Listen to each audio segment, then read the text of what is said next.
Have you ever noticed why you start feeling exhausted the moment you enter the kitchen? Even before the work begins?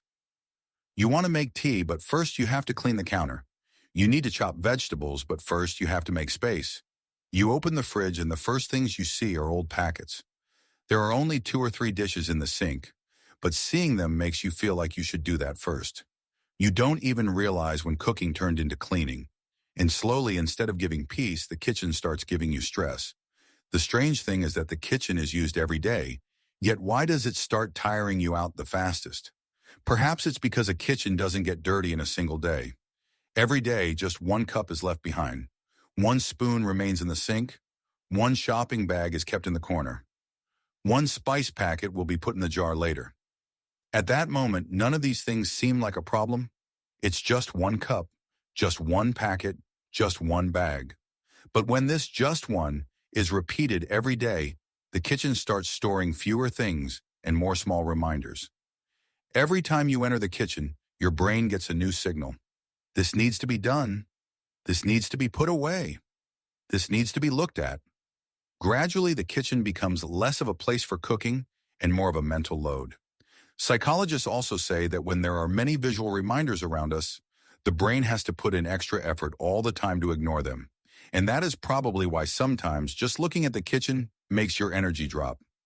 The most interesting part is that most of us don't even consider this feeling a kitchen problem. We think, I'm just not in the mood today, or I'm just tired. But sometimes the problem isn't us. The problem is the environment that constantly stresses us out by reminding us of small tasks without saying a word. This is where many Japanese households think a bit differently.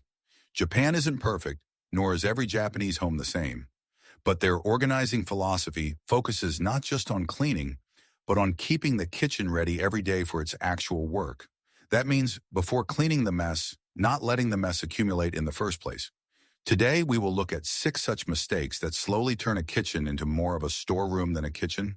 And after each mistake, we will see a simple Japanese solution that can make the kitchen feel light again without expensive organizers. The first mistake is turning the counter into a parking lot. Sometimes a wallet, sometimes mail, sometimes medicines, sometimes a school diary, sometimes a water bottle, sometimes shopping items, and slowly the space made for cooking becomes a temporary spot for everything. Many Japanese households follow a simple rule. The counter is for work, not for storage. When the counter is empty, not only the kitchen but starting to cook also begins to feel easy. That's why sometimes the hardest task isn't cooking, it's starting to cook. When the counter's already waiting for you, the brain has to convince itself less to start the work. It's a small thing, but if repeated daily, it can change the entire routine. But the counter isn't the only problem. Sometimes the biggest issue in the kitchen is things that have no relation to the kitchen at all. Now imagine a small scene. You go into the kitchen. In one corner, there's a bundle of plastic bags. Old gift boxes are kept on top.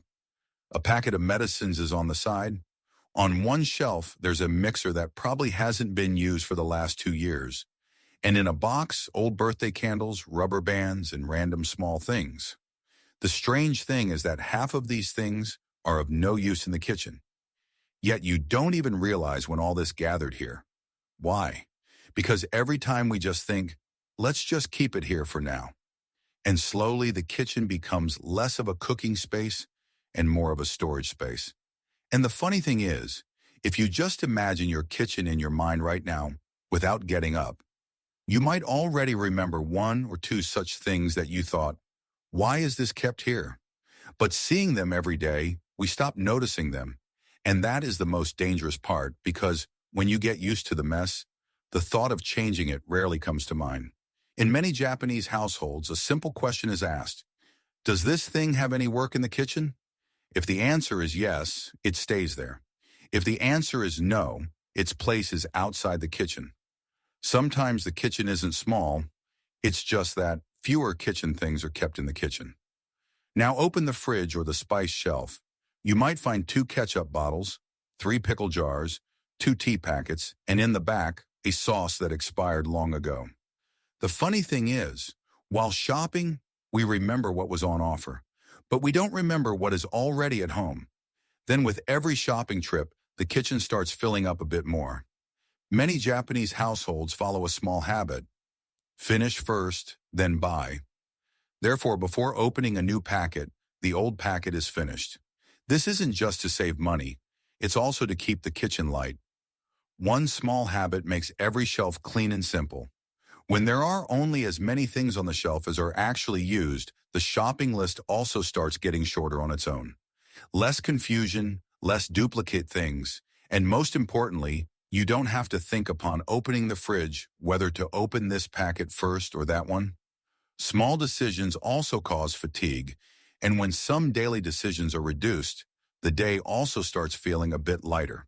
By this point, a corner of your kitchen might have come to your mind, and if so, you are not alone. Almost every home has these small habits. The good thing is that to change the kitchen, you don't need a new modern kitchen or expensive organizers. Just a few small daily decisions. The next mistake is perhaps the most common because we see this mistake every day, but we don't even know when it becomes a problem. Look on top of the fridge, or on top of the microwave, or on any kitchen shelf. Often, wherever a little space is seen, something or other is placed there. Sometimes a biscuit box, sometimes a tissue packet, sometimes a serving tray, sometimes a gift box, and slowly empty space stops being found in the kitchen. We think, it's lying empty, let's use it. But many Japanese homes consider empty space to be an essential thing because when every place is full, the eyes get no place to rest. Sometimes an empty shelf isn't wasted space, it is breathing space for your brain. That's why sometimes a hotel room or a peaceful cafe feels so good to us, not just because it's beautiful, but because the eyes don't need to see things everywhere. Sometimes peace doesn't come from something new. It comes just from seeing fewer things. Now look at another scene. Dinner's over. One plate is left in the sink. One cup is left on the counter. 2 drops of oil are left on the stove. We think, I'll do it in the morning. And the next morning, the kitchen reminds us of yesterday, even before the new day begins. Then cleaning before making tea, cleaning before breakfast, cleaning before lunch. In many Japanese households, just 2 or 3 minutes are given before going to bed at night. Counter wiped, sink empty, and the next morning, the kitchen is ready again for the next day. The kitchen isn't cleaned in the morning. The kitchen is reset at night. And that's why, upon seeing the kitchen in the morning, you feel like starting work, not cleaning. And notice, the first experience of the morning sets the mood for the whole day. If the day starts with yesterday's unfinished tasks, the brain also stays stuck behind. But when the kitchen is found ready beforehand, the first task isn't cleaning, it's life. Imagine your kitchen counter for a minute. In that same place, vegetables are being cut. Lunch boxes are being made. A phone is being charged. A school diary is lying there. The electricity bill is there. The shopping list is there, and water bottles too. That means the traffic of the whole house is running in one single place. Then we feel the kitchen is always busy. But many times the kitchen isn't busy. All the work just gathers in one place. In many Japanese homes, every task has a small zone. A tea and coffee corner, a separate space for cooking, a separate place for lunch packing. This doesn't just organize things, the work also starts feeling easy. Have you ever noticed why we run toward the kitchen first if a guest suddenly comes home? Bedroom later, living room later, but kitchen first. Strange, isn't it? Because the kitchen isn't just a place for making food. I don't know since when we started considering it the mirror of our home. And that's why when the kitchen is cluttered, we don't just feel the kitchen is cluttered. Sometimes it feels like the whole house is cluttered. And that's why by lightening the kitchen, the whole house starts feeling a bit more peaceful. And you might be wondering, does such a small thing really make a difference? Maybe not in one day. But think if every day you had to spend 2 minutes less looking for things, making less space, removing fewer things, how much time and energy could be saved in a year? Now the question is, will the whole kitchen have to be changed in a single day? Not at all. The most beautiful part of Japanese philosophy is that big results come from small daily resets. And we will see that reset now at the end. So far we have seen 6 mistakes, but one question still remains. Where to start? If you sit down to organize the whole kitchen today, maybe after 2 days, everything will be the same again. That's why Japanese households don't try to change the whole kitchen in one day. They give just a few minutes every day to prepare the kitchen again for its real work. Just 3 small resets. Before going to bed at night, leave the counter completely empty so that in the morning, the kitchen doesn't remind you of yesterday's unfinished tasks, but welcomes the new day. Open a new packet or a new bottle only when the old one is finished. This doesn't just clean the shelf. Decisions are also reduced. You will notice the fridge, cabinets, and shelves will start feeling light on their own. Every night, take just 1 minute and look at the kitchen and ask yourself one question. Is there anything lying here that has no work in the kitchen? If the answer is yes, put it back in its actual place. That's it. No full declutter, no full makeover, just one small daily reset. And in this lies the simplest lesson of Japanese philosophy. It's not necessary to make a perfect kitchen. It's just necessary to make a kitchen that makes the work a little easier for the you of tomorrow. That's all. Sometimes the kitchen doesn't need to be cleaned. It just needs to be made into a kitchen again. Because when the kitchen starts doing its real work, the home also starts feeling a bit lighter. At the beginning of the video, I asked you why you start feeling exhausted the moment you enter the kitchen, even before the work begins. Now perhaps the answer has been found. The kitchen doesn't feel heavy because of the dishes. The kitchen feels heavy because of those small habits that steal its real work every day. And that's why Japanese households don't just keep the kitchen clean, they prepare it every day for the next day. But the biggest lesson of today's video isn't Japan.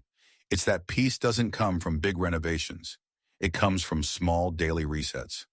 Imagine tomorrow morning you come into the kitchen and don't have to clean the counter before making tea. There are no yesterday's dishes in the sink, no need to search for spices. Just light the stove, the aroma of tea spreads through the whole house, and when the family members wake up one by one, your first task isn't cleaning. It's having a peaceful conversation with them. And a peaceful kitchen means exactly that, where the day begins not with cleaning, but with a hot tea with your loved ones. So today, there's no need to change the whole kitchen. Just choose only one of these 3 resets and try following it for the next 7 days. Write just 2 words in the comments. From today. This will be a small promise to yourself. It's possible that in 1 week, the kitchen might not change that much, but every day you spend in that kitchen will definitely start to change. If this story changed the way you look at the clutter in your home, please subscribe and like the channel. We are uncovering the history and habits that were meant to be buried. Let's plant the seeds for a better future. The next treasure will be open soon.